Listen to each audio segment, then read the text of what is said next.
The news just nuked their credibility after their disgusting coverage of that attack after a jazz festival in Cincinnati, as it was so bad it has to be mostly censored, where 3 men and a woman are beaten by a mob while the audience cheers it on. Yeah!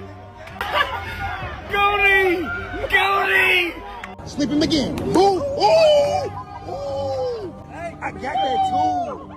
But for whatever reason, this story got little to no coverage, until the most famous African American on social media shared it to 46 million, as the local ABC affiliate reported how disgusting it was that their confident arrests will be made, but both articles embedded this segment. Videos of fights popped up on Facebook, X, and Instagram.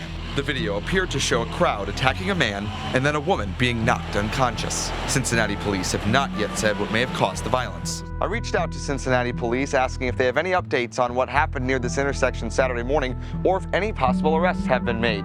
As officers continue that investigation, the businesses here on 4th Street work together as a team for each other and their customers. We like a team down here. We're a family. I met with these 3 businesses near 4th and Elm: BBQ Chicken, Love on 4th, and Something to Whine About. We're together in this and making sure that we can share these wonderful experiences. They said they won't let their hard work be squandered by Saturday's incident. So first they want to outright ignore what happened, but when the story goes viral on social media, the local ABC affiliate wants to highlight how the real victims of this heinous attack is the chicken chain and 2 bars, as I was even curious how much attention they brought to this, and found when you click a story about this viral brawl, the actual attack is less than 1/3 of their news segment, as most of it was dedicated to how it impacted the local business owners, which just serves as a reminder, no matter how much you hate the mainstream media, you don't hate them enough. As how easy would it be for every single person on TV to say, this was a savage beating, and everybody physically participating should be put in prison, as it really shouldn't be that difficult to find people of all colors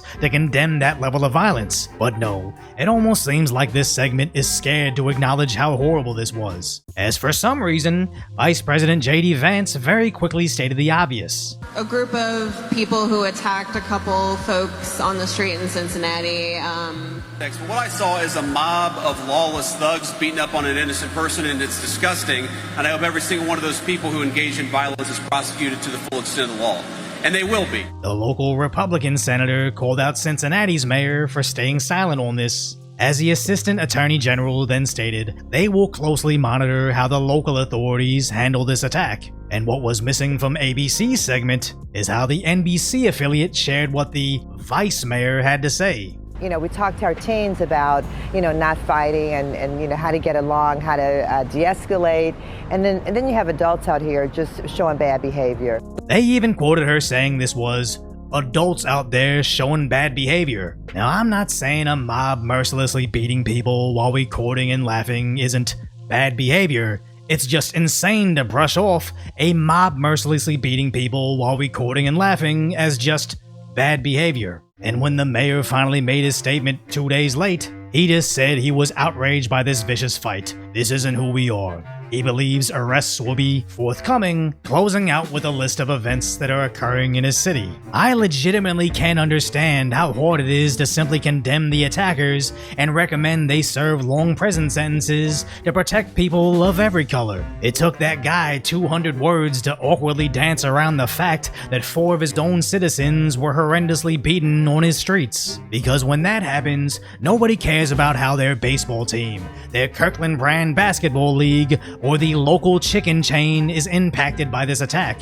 But it's not just him, it's the entire system, as searching on Google gets you the story, but somehow also bounces you to LL Cool J is coming to Cincinnati, and also, they're getting almost 600 new jobs. In what world, when you search violent brawl in downtown Cincinnati, are you actually seeking the 500 new manufacturing positions to be made in the next 5 years in neighboring Sharonville? This only sounds stupid because it is stupid, but I guess if you're still relying on the mainstream media, you're probably stupid.